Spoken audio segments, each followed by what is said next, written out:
Bismillahirrahmanirrahim. Assalamualaikum warahmatullahi wabarakatuh. Waalaikumsalam warahmatullahi wabarakatuh.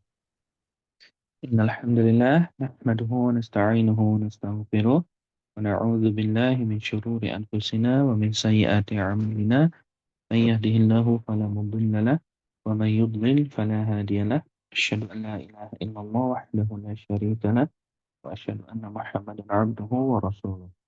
Rabbi shrah li sadri wa yassir li amri wahlul 'uqdatam min lisani yafqahu qawli. Amma ba'du. Alhamdulillah, insya Allah kita masih bisa bertemu kembali untuk melanjutkan pembelajaran kita dalam bedah buku ilmu wakaf ibtidaiyah, yang mana di pertemuan sebelumnya kita sudah menyelesaikan satu tema besar yang ada di surat Al-Baqarah. Karena di surat Al-Baqarah itu kan ada 5 tema besar ya, yang mana ayat tema besarnya, tema pertamanya itu ada di ayat 1 sampai ayat ke 20. Nah, insya Allah hari ini kita akan bahas di tema yang nomor kedua atau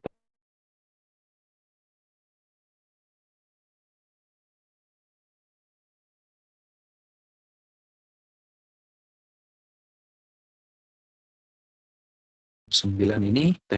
Kemudian itu bagaimana sifat seorang hamba dalam penghambaannya kepada Allah Azza wa Jalla. Nah, ini ditunjukkan dari ayat 21 sampai ayat 39. Nah, kita mulai pembahasannya dari mulai ayat 21 terlebih dahulu. Nah, di mana sebelum kita mulai, nah saya selalu ingatkan yang selalu nantinya akan kita fokuskan itu akan banyak membahas pada bab pertama di halaman 17, kemudian juga halaman 23, di halaman 31, 41, 44, kemudian 46. Nah, itu yang akan banyak kita bahas nantinya dalam ayat-ayat Al-Qur'an. Nah, di ayat 21 di sini ketika kita melihat ayatnya, kita akan menemukan bahwa cuman ada satu tanda wakaf aja, yaitu tanda lam. Tanda lam ini merujuknya di mushaf Kemenag ya. Jadi kalau misalnya mushaf yang Bapak Ibu gunakan tidak ada tanda lam, berarti itu mushaf yang Madinah, bukan mushaf Kemenag. Dan kalau berbicara tentang mushaf lagi, jangan kaitkan dengan rosemnya ya, karena antara rosem dengan ilmu wakaf itu dua disiplin ilmu yang berbeda. Nah, di ayat 21 cuma ada tanda lam. Nah, kalau ada tanda lam dan posisinya di akhir ayat, berarti menandakan kita tidak boleh menghentikan atau mengakhiri bacaan Al-Quran di ayat 21. Misalnya kita punya target harian, karena kan setiap orang punya target harian ya. Dia target hariannya misalnya per 21 ayat atau per ayat per harinya. Ternyata pas masuk di hari ini, masuk per ayat misalnya, dia temukan di akhir ayatnya ada tanda lam. Nah, maka kita nggak boleh wakaf di situ. Walaupun target harian kita per ayat misalnya atau per 21 ayat. Kita lanjutkan dulu ke ayat berikutnya sampai minimal tidak ada tanda lam di akhir ayat. Karena tanda lam di akhir ayat ini menunjukkan bahwa kita tidak boleh berhenti atau mengakhiri bacaan Al-Quran kita di situ. Berbeda halnya dengan tanda lam yang ada di pertengahan ayat. Kalau di pertengahan ayat kita memang tidak boleh wakaf di situ. Seperti di ayat 20. Kullama adha'a lahum masyaw fih. Nah, itu kan ada tanda lam. Nah, kita nggak boleh wakaf di situ. Tapi kalau yang posisinya di akhir ayat, kita masih boleh wakaf di situ dengan catatan kita masih ada niatan untuk melanjutkan bacaan ke ayat berikutnya. Nah, ini makna tanda lam yang ada di akhir ayat. Jadi beda ya antara lam akhir ayat dengan lam yang ada di pertengahan ayat. Kemudian di ayat ke-22, nah ini kalau kita lihat ayatnya agak cukup panjang. Kemudian dari sisi tanda wakaf itu cuma dua. Cuma ada dua tanda wakaf. Pertama ada tanda sholat dan yang kedua ada tanda jim. Nah, kalau kita menemukan dua tanda wakaf seperti ini dalam ayat yang cukup panjang, Nah, rata-rata kan kalau misalnya nafasnya itu pendek, dia nggak mungkin bisa sampai ke tanda wakaf yang pertama. Atau juga mungkin dia sampai nih ke tanda wakaf yang pertama. Tapi ketika mulai masuk ke tanda wakaf yang kedua, ternyata dia nggak sampai. Nafasnya itu benar-benar pendek. Apalagi kalau kita lihat di tanda wakaf yang kedua dari mulai wa anzala minas sama. Nah, di sini kan minas sama ima'a itu mad wajib muttasil semuanya, di mana harus dibaca 4 harokat dua-duanya, nggak boleh kurang. Karena dinamakan mad wajib, berarti wajib dibaca 4 sampai 5 harokat. Nah, ketika kita dihadapkan dengan kondisi seperti ini, berarti nantinya kita akan pakai kondisi yang lain. Kondisi yang lain itu kita tidak memperhatikan tanda wakofnya, tapi kita memperhatikan dengan kaidah yang lain, yaitu ini kaidah yang ada di halaman 17. Yang ada di halaman 17, di mana di sini kita akan menggunakan kesempurnaan kalimat dalam bahasa, kesempurnaan kalimat dalam bahasa Arabnya. Di mana kesempurnaan kalimat itu nantinya dalam bahasa Arab itu ada 2 jenis kalimat. Ada kalimat yang diawali dengan fi'il, ada kalimat yang dimulai dengan isim. Fi'il itu kata kerja, isim itu kata benda. Tentu detailnya tidak kita jelaskan di sini ya, karena ini kan kita lagi bahas bedah buku.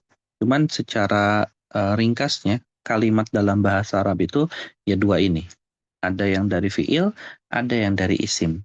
Kalau misalnya kita itu udah mengenal fi'il nih, baru mengenal fiil, walaupun baru fiil-fiil dasar misalnya, itu sebetulnya sudah bisa kita gunakan dalam praktik wakaf ibtidanya. Walaupun itu belum jadi patokan utamanya ya. Walaupun itu belum jadi patokan utamanya.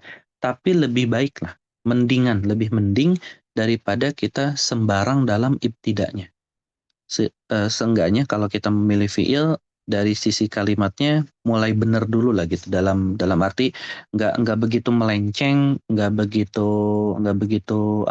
begitu kemana-mana gitu makna ayatnya, daripada kita sembarang tuh misalnya kayak gini, allazi ja'ala lakumul arda firasyan was samaa binaa, misalnya kita wakaf di situ. Nah, biasanya kan kita ketika wakaf tuh lebih memilih untuk mengulang dari kata sebelumnya. Bina wa anzala minas sama. Nah, ketika kita wakaf ibtida di bina wa anzala minas sama, ini sebetulnya nggak cocok. Kenapa nggak cocok? Karena kata bina ini masih masuk ke kata ja'ala. Dalam artian lingkup dari kalimat ja'ala itu nanti berhenti di kata bina'a. Ja'ala lakumul ardu firasya was sama'a bina'a. Jadi bina'a ini kepunyaan dari ja'ala. Nah, ketika kita ibtidanya dari bina wa anzala nggak cocok. Jadi kalau misalnya seperti ini dan kita sudah tahu nih misalnya tanda fiil, oh fiilnya ada di wa anzala. Berarti kita mulainya dari kata wa anzala. Wa anzala minas sama'i ma'an fa akhraja bihi minas samarati rizqan lakum. Atau misalnya wa anzala minas sama'i ma'a. Nah, kita berhenti di situ misalnya karena nafas kita pendek, nah maka nggak perlu mengulang dari ma'a karena ma'a ini kepunyaan dari wa anzala. Jadi kita bisa langsung mulai dari fa akhraja bihi minas samarati rizqan lakum. Seperti itu. Dari bagian fiilnya. Nah, ketika kita tahu fiil, nah kita mulai aja dari fiil-fiil tersebut.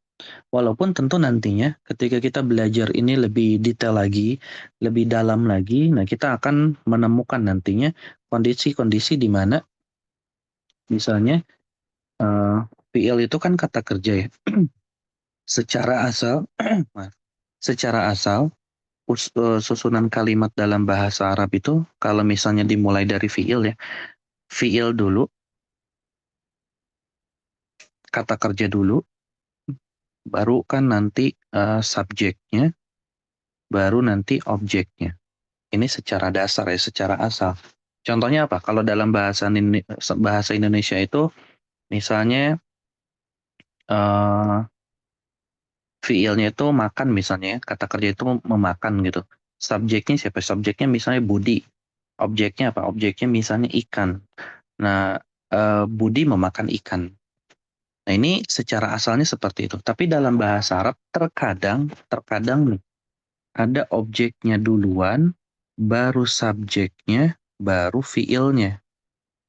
Tapi kadang juga posisinya ada objeknya, ada fiilnya, dan seterusnya. Nah, ini tentu di level-level tertentu ya dipelajarinya. Nggak kita bahas hari ini.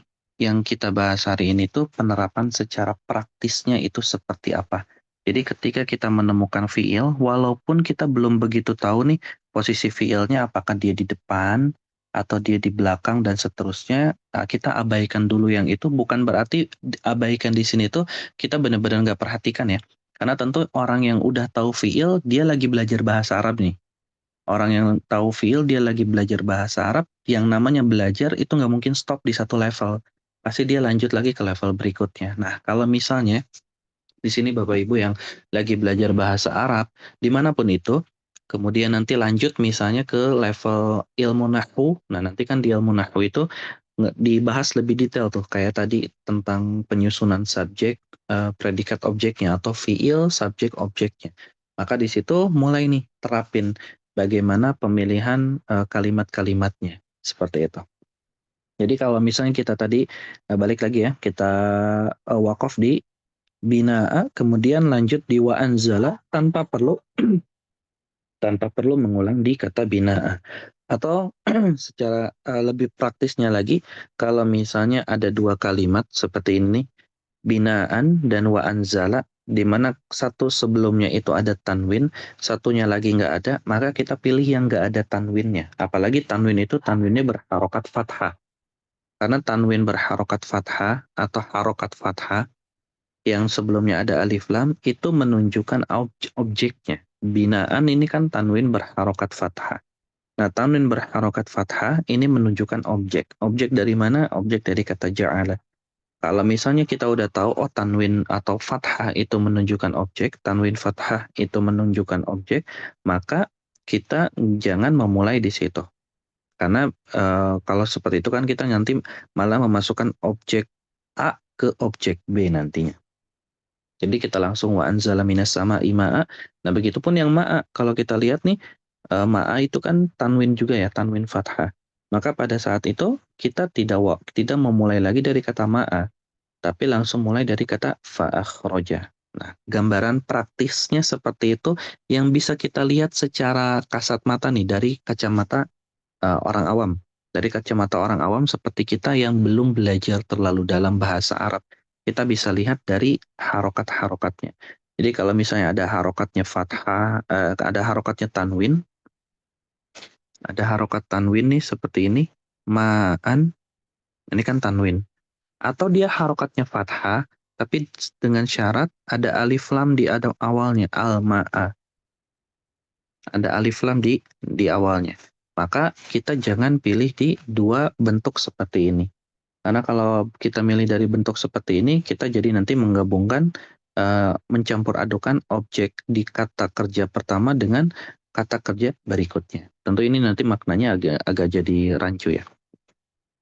Nah, seperti itu. Jadi kita bisa langsung mulai dari fa'akhraja bihi minas samarati rizqan lakum. Nah, kebetulan di situ alhamdulillah ada tanda waqaf. Jadi kalau ada tanda waqaf apalagi ya, kita langsung mulai aja di kata berikutnya tanpa perlu mengulang dari kata lakum misalnya. Lakum fala taj'alu lillahi andada wa antum ta'lamun. Ini kalau kita mulai lagi dari lakum makin aneh nanti artinya. Jadi setiap kali kita menemukan tanda waqaf, pertama kita waqaf di situ. Dan kalau udah wakaf, kita langsung lanjut ke kata berikutnya tanpa perlu mengulang ke kalimat sebelumnya. Nah, ini sebagaimana yang disampaikan oleh Imam Jazari ya, ketika beliau mendefinisikan tentang ilmu wakaf dan ibtida, ilmu wakafnya terutama yang ada di halaman 13, di mana beliau mengatakan memutus suara pada sebuah kalimat untuk beberapa saat guna menarik nafas dengan niat meneruskan kembali bacaannya, baik dengan meneruskan bacaan pada kalimat berikutnya. Nah, ini berarti ketika kita menemukan tanda wakaf seperti tadi ya, kita langsung melanjutkan ke kalimat berikutnya, atau kita lihat ada fiil walaupun di situ tidak ada tanda wakaf, kita langsung meneruskan bacaan ke kalimat berikutnya, atau dengan mengulang beberapa kalimat sebelumnya. Atau dengan mengulang beberapa kalimat sebelumnya ketika misalnya di situ tidak ada tanda waqaf. Kalau ada tanda waqaf kita tidak perlu mengulang ke kalimat sebelumnya. Nah, kemudian di ayat 23 ini kondisinya sama persis dengan yang ada di ayat ke-22. Dalam artian dari sisi susunan ayatnya ini agak cukup panjang, ada 2 baris setengah, tapi cuman ada satu tanda waqaf di sini. Tanda waqafnya cuman ada tanda sholat. Kalau misalnya kita nggak kuat, nah di sini kita ada beberapa pilihan fiil. Nah di sini silakan kalau misalnya mau menandai fiil-fiilnya, biar nanti nggak bingung mana aja fiilnya, apalagi belum terlalu memahami ilmu bahasa Arabnya. Di sini ada fiil wa in kuntum pertama, kemudian nazzalna itu yang kedua, fa'tu itu yang ketiga, wad'u itu yang keempat. Jadi ketika kita nggak kuat, wa in kuntum fi raibim mimma nazzalna ala abdina, misalnya cuman kuatnya sampai situ, nah langsung aja. Mulai dari kata fa'tu. Fa'tu bisuratim mim mislih. Nah, mulai dari situ dan mulai lagi di kata wad'u syuhada'akum min dunillahi in kuntum shadiqin. Atau kalau nggak kuat, kita mulai di kata min dunillah. Nanti mulai lagi dari kata in kuntum shadiqin. Kuntum itu masuk dalam jenis fi'il. Nah, jadi enaknya ini nih kalau kita misalnya sudah mengerti dasar bahasa Arabnya. Makanya semangat tingkatkan nih semangat belajar bahasa Arabnya dimanapun itu. Apalagi ketika kita belajar ilmu bahasa Arab dari dasarnya, misalnya dari ilmu sorofnya. Ilmu sorof itu kan ilmu dasar sekali dalam bahasa Arab, di mana dalam ilmu tersebut setiap pesertanya mempelajari tentang pola-pola kalimat, rumus-rumus kalimat. Nah, di situ nanti belajar tentang fiil itu seperti apa, isim itu seperti apa. Nah, kalau kita menguasai dengan baik, dalam artian menguasai itu, kita selalu hadir di kelas ustadz tersebut, kita juga sering mengerjakan tugasnya, dan kita juga sering praktik, maka insya Allah kita paham. Tapi kalau cuma sekedar hadir, tanpa mengerjakan tugas, tanpa praktik, ya jangan harap kita bisa menguasai hal tersebut. Jangan harap kita bisa paham mana yang bagian fiil, mana yang bagian isim. Karena kitanya sendiri aja jarang dan tidak mau mempraktikannya. Jadi ilmu bahasa Arab itu sifatnya praktik. Ilmu bahasa Arab itu sifatnya praktik. Kalau kita semakin dipraktikan, itu insya Allah semakin bisa memahaminya. Nah, salah satu praktiknya minta ke gurunya nih untuk diajarin pemilihan fiil-fiilnya atau perbanyak praktik fiil-fiilnya supaya kita bisa menentukan fiil mana nih yang nantinya akan kita jadikan ibtida'nya. Seperti itu. Nah, kemudian di ayat 24, fa'illam taf'alu, ini dari sisi kalimatnya nggak begitu panjang ya, seperti kalimat-kalimat sebelumnya atau di ayat-ayat sebelumnya, cuman 1 baris setengah. Tapi walaupun cuma 1 baris setengah, sayangnya di sini cuma ada satu tanda wakaf, yaitu di kata wal hijarah, ada sholahnya aja. Maka di sini kita pilih nih, ada fiil fa'il lam taf'alu itu fiil pertama, wala taf'alu fiil kedua, fattaqu itu fiil yang ketiga. Maka kalau seperti ini kita bisa jadikan fiil ketiga sebagai patokannya nanti. Misalnya fa'il lam taf'alu wala taf'alu. Misalnya nafas kita pendek di situ, nah kita langsung mulai aja fattaqun naral lati waquduhan nasu wal hijarah. Kemudian berhenti lagi, uiddat lil kafirin. Masuk lagi di situ, uiddat lil kafirin. Nah, eh, caranya seperti itu. Nah, ini kaidah dasar dalam ilmu waqaf ibtida. Kita memilih kalimat-kalimat yang sempurnanya, di mana kalimat sempurna itu nanti selalu merujuk pada kalimat yang dimulai dari fiil dan kalimat yang dimulai dari isim. Kalimat yang dimulai dari isim itu contohnya kayak kalau kita balikin ke surat Al-Fatihah, Alhamdulillah. Nah, itu contoh kalimat yang diawali dengan isim. Kemudian kita masuk di ayat 25. Nah, ini di ayat 25 dari sisi susunan ayatnya cukup panjang ya. Ada 4 baris. Nah, di mana dalam 4 baris ini ada 3 tanda waqaf. 2-nya qola, 1-nya lam. 2-nya qola, 1-nya lam. Nah, di Di sini juga ada satu kalimat wabashshiril ladzina amanu wa 'amilus solihati anna lahum jannatin tajri min tahtihal anhar. Nah, di sini ada kata tajri, di mana kata tajri itu adalah kata yang perlu kita hindari. Kata tajri adalah kata yang perlu kita hindari untuk wakaf di situ. Kenapa kita perlu hindari? Karena tajri ini punya dua makna. Kalau misalnya tajri itu berdiri sendiri nih. Berdiri sendiri itu kayak gini. Annalahum jannatin tajri. Ini berdiri sendiri. Nggak ada keterusannya.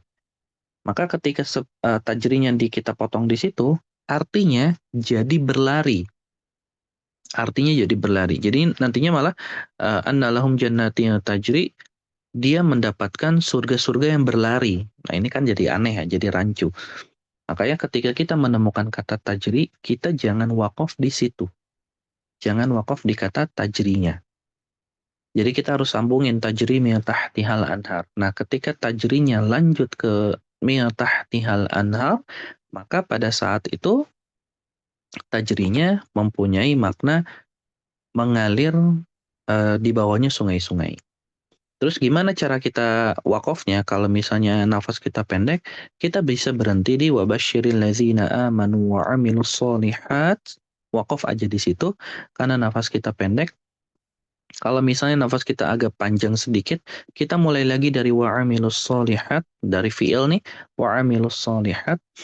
Kita mulai dari situ karena kalau kita lihat kan susunannya di sini udah ada fiilnya, wa 'amilu. Kemudian kalau misalnya nafas kita benar-benar pendek lagi, nggak mampu nih untuk mulai dari kata wa'amilus solihat, maka kita mulainya nanti dari kata berikutnya aja, dari annalahum jannatin tajri.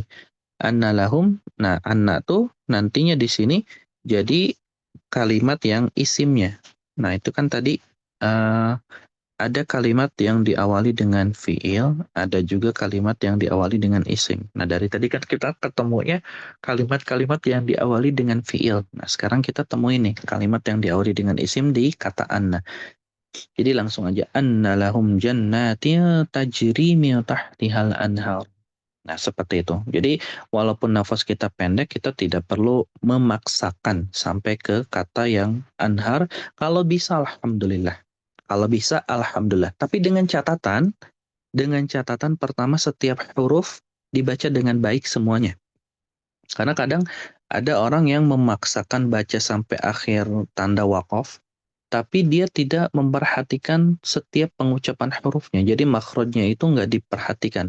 Yang harusnya sod tidak dibaca tebal. Yang harusnya sod itu kan tebal, ini tidak dibaca tebal. Yang harusnya ha, solihat itu kan ha kecil atau ha tipis. Jadi ha itu kan biasanya ada yang mengistilahkan ha kecil, ada yang mengistilahkan ha tipis ya. Apapun itu istilah yang digunakan di daerahnya masing-masing, intinya ha ini harusnya kan dibaca dengan bersih, ha ini malah dibaca ha solihati. Nah, ini biasanya terjadi kenapa? Karena terlalu memaksakan nafas. Terlalu memaksakan nafas ingin sampai ke anhar, tapi ternyata nggak sampai. Nah, akhirnya malah merubah hurufnya. Jadi kalau misalnya kita nggak sampai dalam agama kita, dalam agama Islam itu Allah tidak mempersulit kita. Jadi kita bisa wakaf dimanapun, kemudian kita langsung mulai dengan mana tuh kalimat yang memang sesuai isimnya atau sesuai fiilnya, tergantung fiil atau isimnya. Kemudian nanti baru kita mulai lagi. Kayak tadi wa amilus solihat berhenti di situ, mulai lagi nanti dari annalahum jannatin tajri min tahtihal anhar. Nah, ketika kita berhenti di anhar, maka nantinya kita nggak perlu lagi mengulang dari kata anhar. Karena di situ udah ada tanda waqaf. Jadi kita langsung lanjut aja. Kullama ruziqu minha. Nah, di sini ada tanda lam di kata rizqo. Ada tanda lam di kata rizqo. Gimana cara kita wakafnya kalau gitu? Kalau apalagi ketika kita lihat tanda wakaf berikutnya itu ada di kata mutasyabiha. Mutasyabiha itu cukup panjang. Maka yang seperti ini kalau kita menemukan tanda lam di pertengahan ayat, Yang kita nggak boleh wakaf itu di kata sebelum lamnya. Sebelum lam berarti kan di kata rizqonya. Dan kita boleh wakaf di satu kata setelah lamnya. Satu kata setelah lam itu kan berarti kata qalu. Maka kita nanti wakafnya di situ. Kullama ruziqu minha min samaratir rizqan qalu. Nah, kita wakaf di situ. Qalu, bukan di kata rizqonya. Nah, ketika kita wakaf di kata qalu, maka mulai lagi dari kata qalu, bukan dari kata rizqo. Kenapa? Karena di kata rizqonya dia kan ada tanda lam. Sebelum tanda lam itu kita nggak boleh. Tapi setelah tanda lam itu kita boleh. Apalagi qalu itu, kalau yang udah belajar fi'il, tahu nih, qalu itu adalah fi'il. Maka kita mulai dari situ. Qalu hadzal ladzi ruziqna min qablu wa utubihi mutasyabiha. Nah, ketemu tanda wakaf. Nah, ketika ketemu tanda wakaf, kita langsung lanjut aja ke kata berikutnya, walahum. Walahum fiha azwajum mutahharatun wa hum fiha khalidun. Jadi dalam memotong wakaf ibtida itu kita jadi punya dua pilihan ya. Pertama, kita menggunakan tanda wakaf yang sudah disediakan oleh para ulama kita rahimahumullah.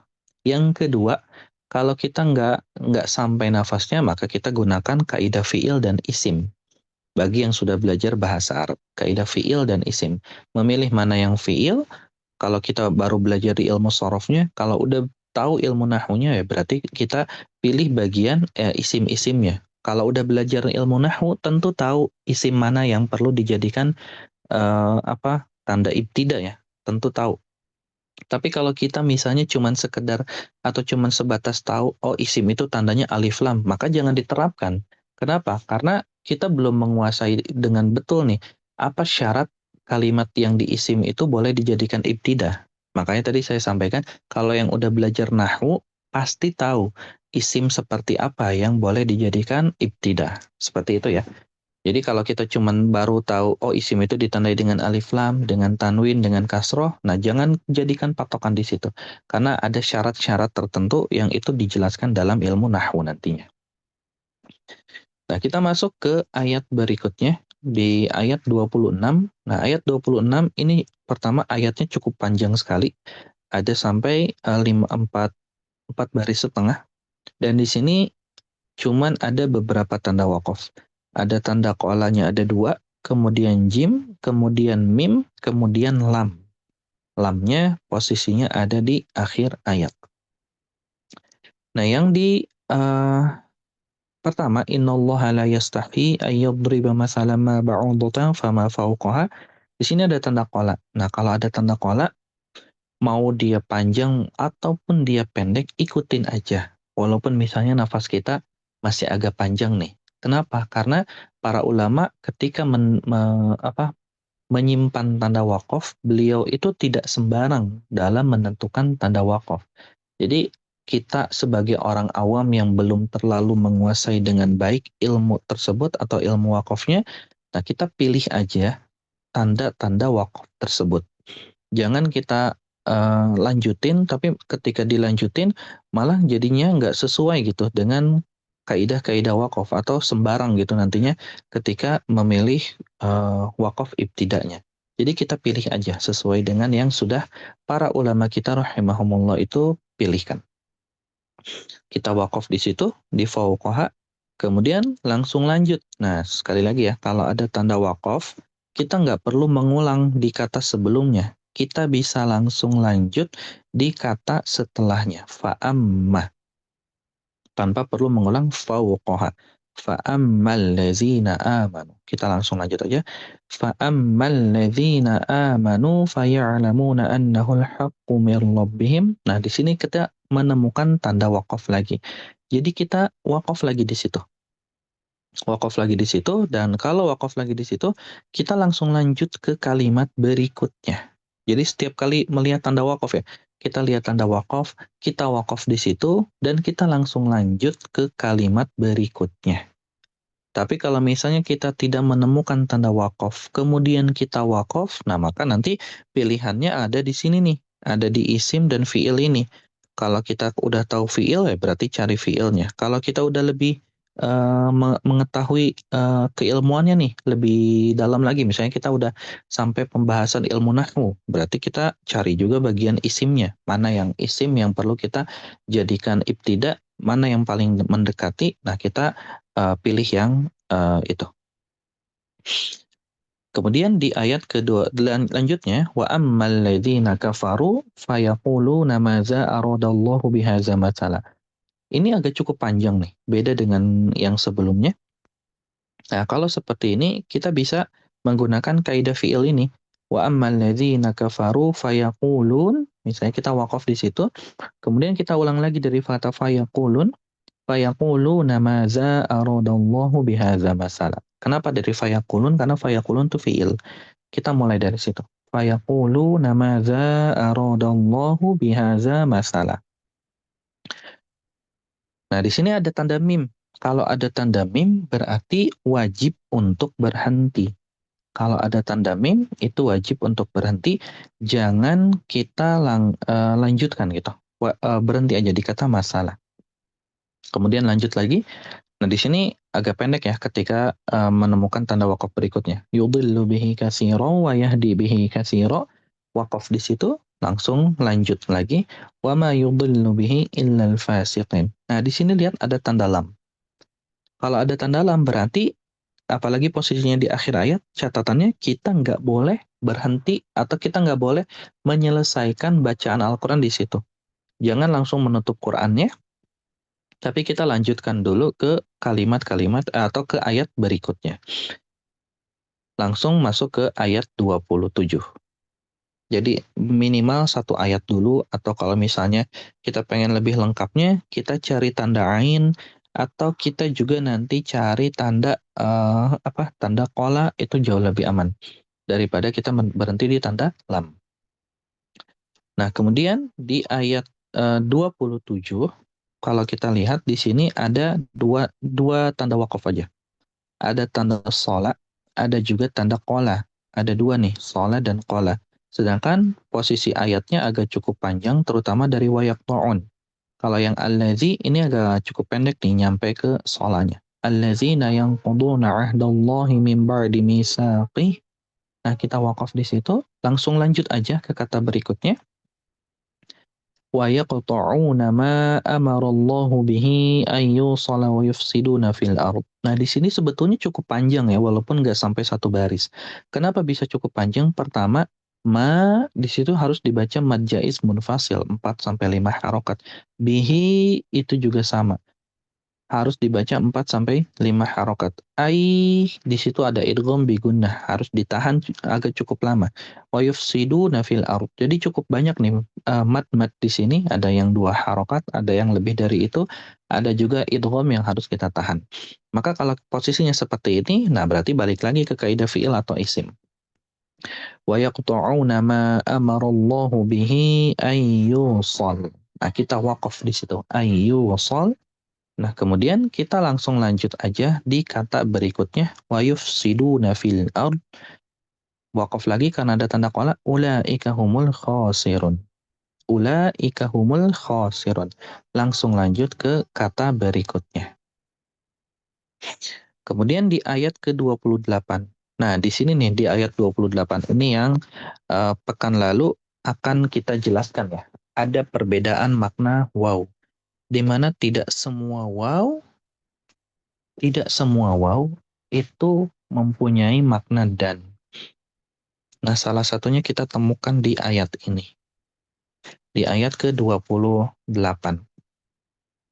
Kaifa takfuruna billahi wa. Nah, di situ waw. Ada waw di situ. Kaifa takfuruna billahi wa kuntum amwata fa ahyakum. Nah, waw di sini itu bukan waw atof atau bukan waw yang diterjemahkan dengan dan. Bukan waw yang diterjemahkan dengan dan, karena waw di situ menunjukkan waw yang lain. Jadi waw itu nanti tuh ada banyak kondisi. Ada waw namanya waw atof. Ada waw namanya waw atof. Nah, waw atof ini yang nantinya diterjemahkan dengan dan. Ada juga waw nanti waw istinaf. Kalau waw istinaf itu sebetulnya dia kadang ada yang menerjemahkan dengan dan. Kadang juga ada yang tidak menerjemahkan sama sekali waw itu. Istinaf namanya. Apa istinaf? Istinaf itu jadi wawnya memisahkan antara satu kalimat dengan kalimat lain atau antara satu cerita dengan cerita lain. Misalnya ayat 1 sampai 7 gitu misalnya. Ayat 1 sampai 7 dengan ayat 8 sampai 10 itu beda cerita misalnya ya. Maka nanti di ayat ke-8-nya akan pakai waw menunjukkan bahwa ayat 8 itu nggak ada hubungannya dengan ayat ke 1 sampai 7 misalnya atau ceritanya agak beda. Nah, itu istinaf. Nanti kita lihat nih, waw yang istinaf itu yang mana. Kemudian juga ada yang namanya waw hal. Waw haliyah. Waw hal itu apa? Waw hal itu waw yang menunjukkan keadaan. Misalnya kalau kita lihat dalam bahasa Indonesia ya. Misalnya Budi, maaf ya kalau ada yang namanya Budi, ini sebagai contoh aja. Budi datang ke rumah kita dalam kondisi lapar. Nah, dalam kondisi itu ini yang disebut dengan waw hal, menjelaskan sebuah kondisi. Budi datang ke rumah kita dalam kondisi lapar. Waw di situ menunjukkan kondisi. Nah, waw yang ada di wakuntum ini waw hal. Waw yang menjelaskan tentang kondisi. Kaifa takfuruna billah, gimana mungkin kamu ingkar kepada Allah padahal dulunya kamu itu adalah seorang mayat gitu. Dulunya kamu itu adalah sosok yang mati. Nah, berarti waw di sini menjelaskan kondisi kita sebagai seorang manusia yang dulunya mati kemudian Allah hidupkan. Jadi waw di sini bukan waw hal.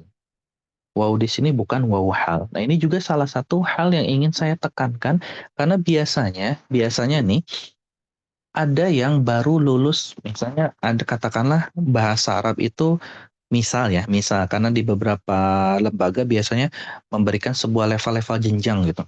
Misalnya katakanlah level bahasa Arabnya itu ada sampai level 5 nih. Ada sampai level 5. Di mana ada satu orang yang baru lulus level 1.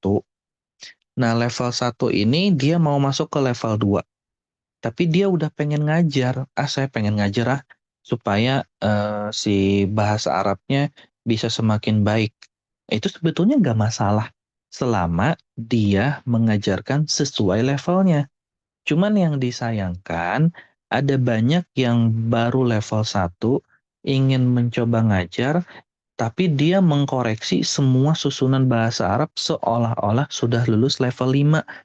Salah satunya salah satunya ketika dia menemukan waw, semua waw ini dianggapnya waw ini nih, waw atof. Semua waw dianggapnya waw atof, waw yang nantinya diterjemahkan jadi dan. Semua waw. Nah, ini tentu sebuah kekeliruan ya.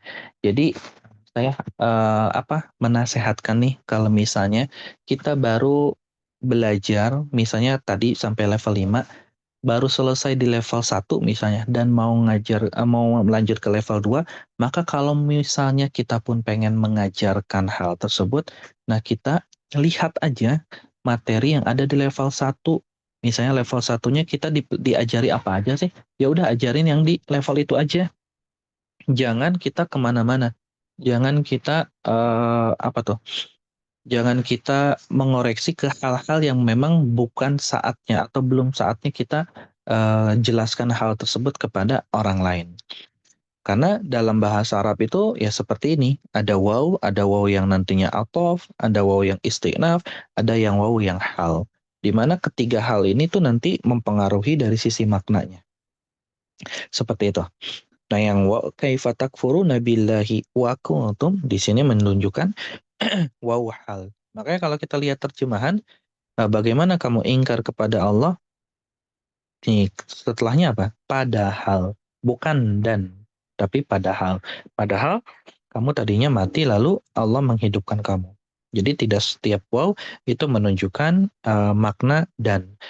Gimana cara kita membedakannya? Mana waw hal, mana waw istiqnaf, mana waw yang diterjemahkan dengan dan? Tentu cara kita membedakannya dengan pertama belajar. Nggak ada tanda yang spesifik yang bisa kita lihat dari kacamata seorang awam ya. Dari kacamata orang awam itu nggak ada tanda yang spesifik. Mana waw yang dan, mana waw yang istiqnaf, mana waw yang hal. Dan penjelasan hal ini itu nantinya bisa dipelajari dalam ilmu nahwu. Dan ilmu nahwu juga nantinya sebetulnya berjenjang. Nah, nanti dalam ilmu nahwu itu akan dijelaskan bagaimana jenis-jenis waw itu dalam sebuah kalimat. Jadi itu adanya di ilmu nahwu. Kalau di sini ada teman-teman yang sudah belajar sampai ilmu nahwu, nah biasanya nanti bentar lagi itu akan masuk ke pembahasan di sini nih. Waw, makna dari setiap waw atau perbedaan arti dari setiap waw. Ada waw yang atof dan ada waw istinaf, ada waw yang hal. Seperti itu. Nah, kita ulang lagi. Kaifa takfuruna billahi wa kuntum amwatan fa'ahyaakum. Nah, ada tanda wakaf di situ, tanda jim. Kita wakaf aja di situ. Kemudian langsung lanjut ke kalimat berikutnya tanpa perlu mengulang di kata sebelumnya. Tsumma yumitukum, tsumma yuhyikum, tsumma ilaihi turja'un. Nah, masuk ke ayat 29. Nah, di 29 ini kalau kita lihat ada dua baris lebih sedikit, tapi tanda wakafnya jauh banget. Ada di kata samawat. Ini tanda wakafnya jauh. Berarti kalau kalau seperti ini, nah kita tentukan nanti dari sisi dari sisi wakaf fiilnya atau dari isimnya. Huwallazi khalaqalakum ma fil ardi jami'a. Nah, kita wakaf di kata jami'a. Nah, balik lagi ya tadi. Di sini jami'a lihat ada tanwin. Berarti kalau tanwin kita kalau ada tanwin fathah seperti ini, tandanya dia objek. Objeknya udah selesai di sini. Makanya ada kata sambung summa setelahnya. Nah, ketika kita menemukan kondisi seperti ini, maka jangan mulai lagi dari kata jami'ahnya. Tapi kita langsung lanjut aja dari kata summanya. Summastawa ila sama'i fasawwahunna sab'a samawat. Nah, waqaf di kata kolanya, baru wahuwa bikulli syai'in alim. Nah, di wahuwa bikulli syai'in alim, kita berhenti. Nah, di sini juga ada tanda ain. Tanda ain berarti menunjukkan bahwa kita boleh ruku di sini. Jadi kalau misalnya kita jadi imam, baca dari ayat 21, nah kita selesaikan di ayat 29. Baru nanti lanjut di rokaat keduanya di ayat ke-30. Ini tentu keafdolannya ya. Keafdolan dari sisi ulama yang memperhatikan makna dan tema-temanya. Seperti itu. Walaupun kalau kita lihat tema besarnya kan sebetulnya berakhirnya nanti di ayat 39. Jadi antara ayat 21 sampai 39 nantinya dipisahkan dengan dua ain. Ain pertama ayat 21 sampai 29, ain kedua dari 30 sampai 39. Jadi seolah-olah para ulama kita ingin menerapkan kalau kita pengen baca di tema besar yang kedua, berarti bacanya dari 21 sampai 29, nanti lanjut dari 30 sampai 39. Nah, seperti itu. Nah, kita juga akan stop dulu sampai sini. Kita akhiri dulu sampai ayat 29 di tema besar nomor keduanya. Kita potong jadi dua pembahasan nantinya. Pembahasan hari ini 21 sampai 29. Nah, nanti kita bahas pekan depan dari 30 dan 39. Nah, di ayat 30 nih lihat ada tanda waw kan di situ wa iz qala rabbuk. Nah, inilah contoh yang waw istinafnya. Waw istinaf di situ berarti wa iz qala ini cerita baru. Cerita baru dari ayat yang sebelumnya. Udah beda nih, beda pembahasan. Kalau pembahasan sebelumnya menjelaskan tentang bagaimana kita sebagai seorang hamba harus beribadah kepada Allah. Allah jelaskan tentang alasan-alasannya. Nah, ayat 30 tentang kisah Nabi Adam. Apa hubungannya? Hubungannya adalah karena Nabi Adam adalah manusia pertama yang Allah perintahkan untuk beribadah kepadanya. Kemudian juga di situ ada perintah Allah kepada para makhluk yang lain seperti malaikat dan iblis untuk sujud, untuk tunduk patuh gitu. Apa yang Allah perintahkan, kamu taati. Nah, perintah yang pada saat itu diperintahkan kan harus bersujud kepada Nabi Adam alaihissalam. Nah, ketika ada yang taat, nah berarti dia masuk ke dalam golongan orang-orang yang taat kepada Allah. Tapi ketika ada yang ingkar, nggak mau sujud, berarti dia masuk kepada orang-orang yang durhaka kepada Allah. Salah satunya yaitu iblis itu. Nah, seperti itu. Wallahu a'lam bishawab. Jadi saya ambil kasih kesimpulan dulu ya. Kasih kesimpulan sebelum tanya jawab. Kesimpulan pertama adalah ketika kita uh, wakaf ibtida, saya tulis aja di sini, saya hapus dulu. Kalau kita menemukan tanwin fathah seperti ini, atau harokat fathah, tapi sebelumnya harus ada alif lam nih. Lihat di depannya ada alif lam ya. Alma, itu kan ada alif lam. Maka kita wakaf di sini, wakaf, dan jangan menjadikan kata ini yang ada tanwin fathah atau ada alif lam fathahnya sebagai permulaan. Kenapa? Karena tanda fathah ini menunjukkan objeknya itu selesai. Objeknya selesai, berarti kita langsung lanjut aja di kata selanjutnya. Seperti itu. Kemudian kesimpulan kedua, kalau misalnya ayatnya panjang dan kita udah belajar dasar bahasa Arab, walaupun baru belajar sorofnya doang, kita udah tahu lah minimal kita tuh udah hafal banget tentang fiil, berarti kita pilih fiil-fiilnya. Kita cari fiil-fiilnya untuk apa? Untuk ibtida. Fiilnya untuk ibtida. Fiilnya untuk ibtida. Ibtida itu berarti setelah motong kita mulai lagi itu ibtida. Dan kalau misalnya kita sudah belajar sampai udah lumayan jauh nih bahasa Arab kita, level bahasa Arab kita bisa gabungkan dengan isimnya. Mana kalimat isim yang ada di ayat-ayat tersebut. Nah, seperti itu. Bisa fiil, bisa isim. Kemudian juga kesimpulan ketiganya, tidak setiap waw itu artinya dan. Tidak setiap waw itu artinya dan. Seperti tadi, ada ada waw hal namanya. Sebenarnya ada banyak sih jenis-jenis waw, cuman tadi baru kita jelaskan 3 jenisnya. Ada waw dan itu disebut dengan waw atof. Ada waw hal itu menunjukkan sebuah kondisi. Ada waw istinaf itu menunjukkan bahwa antara cerita A dengan cerita B ini nggak ada hubungannya nih. Di mana cerita A itu udah selesai, masuk ke cerita B, cerita yang baru. Itu waw istinaf yang tadi ada di ayat 30. Seperti itu, wallahu a'lam. Ada yang ingin ditanyakan? Nggak dinyalakan mikrofonnya?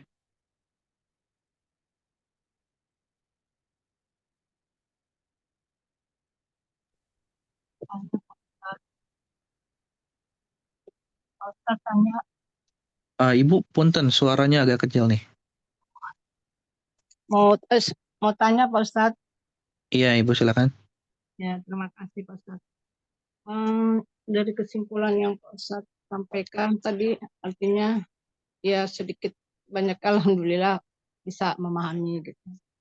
Cuman saya masih yang belum ajak kata orang. Kan tadi kalau ada tanda wakaf, kalau di Quran kita ada tanda-tanda wakaf, sebaiknya kita berhenti ya tanpa mengerti maknanya. Kemudian yang kedua, apabila panjang, kita yang saya ingin tanyakan nih, di mana kita harus mewakaf? Kalau ibtidah tadi Pak Ustadz kan menjelaskan pilih fiil atau isim kita memulainya. Nah, pengertian saya apakah kita juga mewakaf sama di fiil atau isim? Lalu kita ibtidahnya dimulai dari yang kita wakaf atau gimana Pak Ustadz? Kalau yang ketiga, alhamdulillah cukup paham. Yang nomor 2 tadi Pak Ustadz yang kurang jelas dalam hal mewakafnya ketika Iya, ayat Masya Allah. panjang. Itu terima Iya, kasih Pak Masya Allah Ustadz. ya. Jazakillah Ibu Nursyah. Ini Ibu Nursyah yang kaderisasi ya? Iya. Oh iya, baik. Nah, jadi tadi kenapa nggak saya jelasin yang bagian wakaf lebih ke ibtidah? Karena biasanya ketika kita ingin wakaf, itu kan biasanya nanti akan ada 2 jenis orang ya. Jenis pertama, jenis yang dia itu nafasnya pendek. Iya. Jenis yang kedua itu jenis orang yang nafasnya panjang dan dia mau menentukan wakaf dengan sendiri. Misalnya nggak ada tanda wakaf kayak di mana ya tadi kayak ada ayat deh yang panjang tanda wakafnya. Ya, ayat ini tadi ada tujuh. Misalnya kayak di ayat ke-24 nih. 24 Iya. kan cukup panjang nih. Nah, dia nggak mau ngikutin tanda wakaf misalnya karena dia pengen wakaf menurut pemahaman dia. Berarti kan ada orang yang menentukan wakafnya sendiri tanpa mengikuti tanda wakaf. Nah, Iya. biasanya orang yang kedua yang menentukan tanda wakafnya, dia adalah orang yang pertama sudah menguasai ilmu bahasa Arabnya dengan baik. Jadi dia tahu susunan kalimat yang mana aja yang bisa dijadikan patokan. Yang kedua, dia juga udah tahu lah dari sisi tafsirnya. Sehingga orang yang jenis ini itu nanti akan masuk ke jenis orang yang ada di halaman 23, di mana di halaman 23 ini nanti masuk pada pembahasan wakaf ya. Ada wakaf ikhtiar. Ada wakaf ikhtiar itu adalah wakaf yang kita pilih sendiri.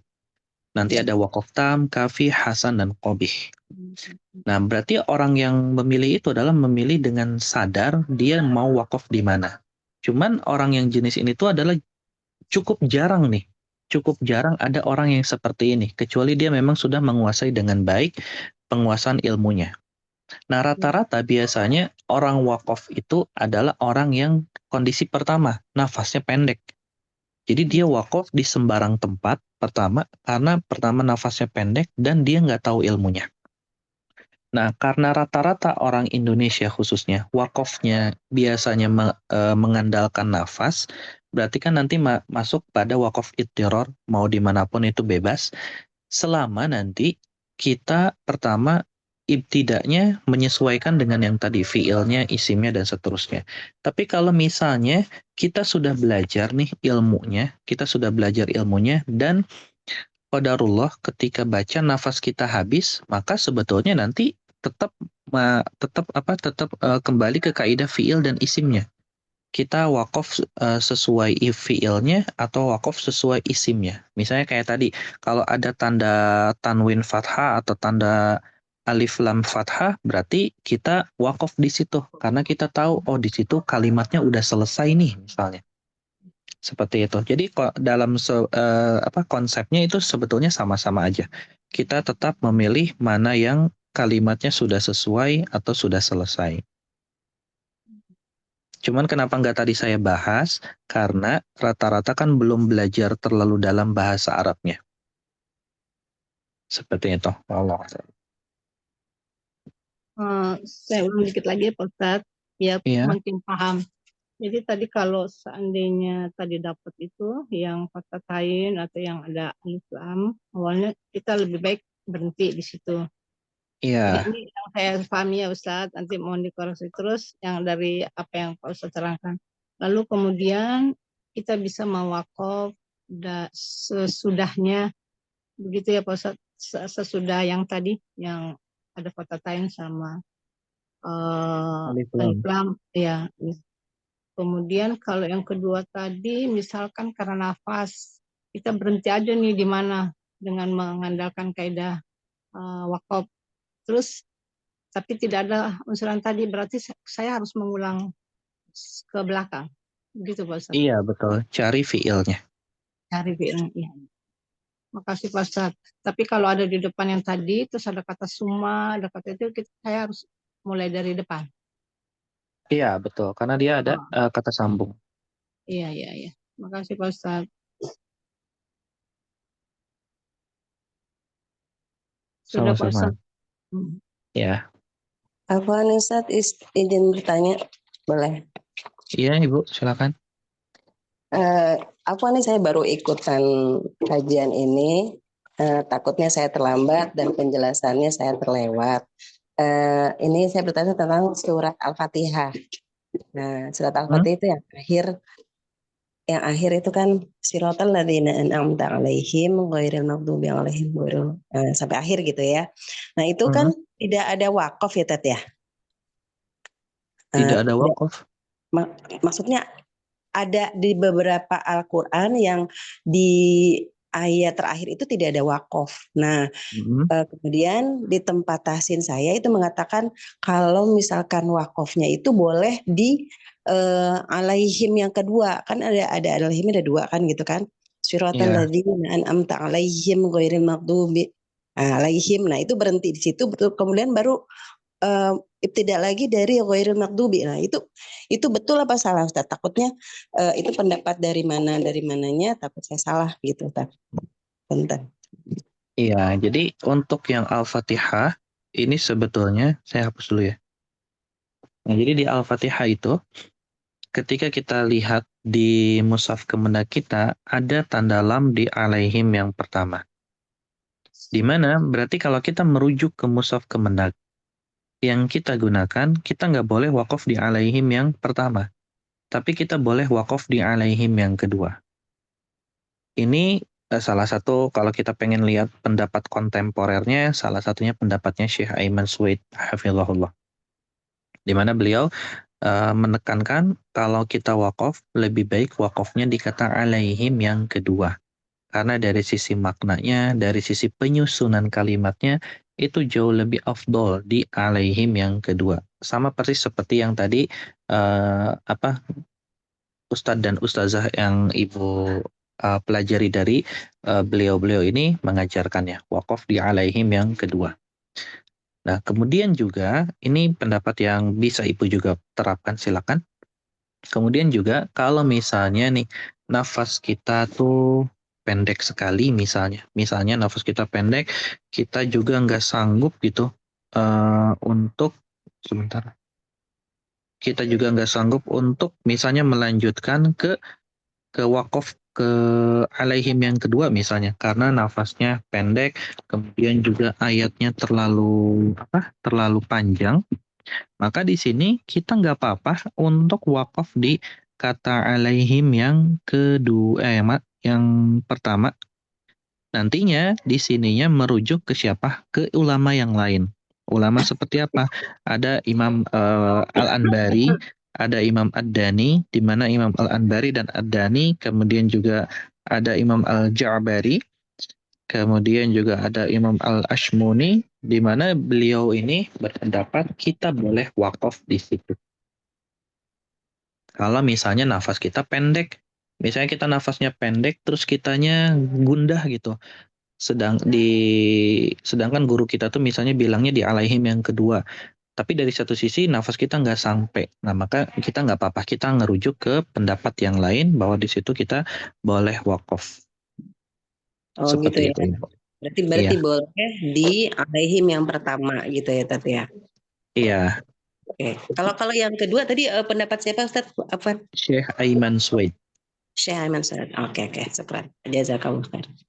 Iya, Van. Jadi intinya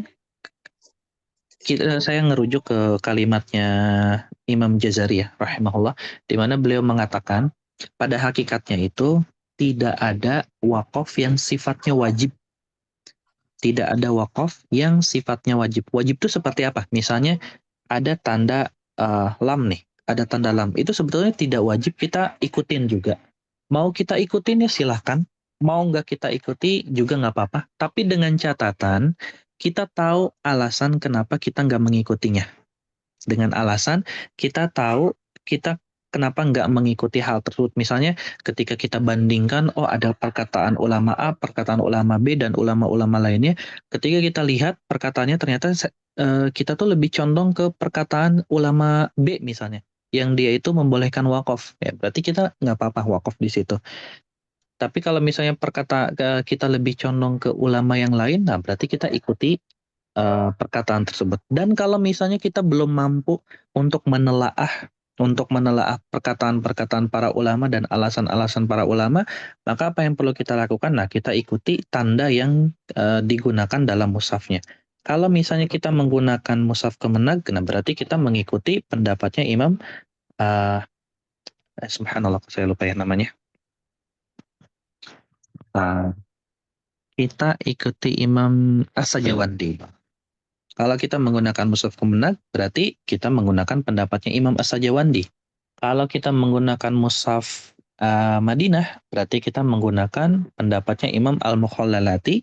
Kalau kita menggunakan mushaf Maroko, berarti kita menggunakan pendapatnya Imam Al-Hibti. Seperti itu. Jadi kalau kita masih awam dan belum terlalu mendalaminya, kita bisa ikuti aja sesuai dengan mushaf yang kita gunakan. Seperti itu. Wallahu a'lam bishawab.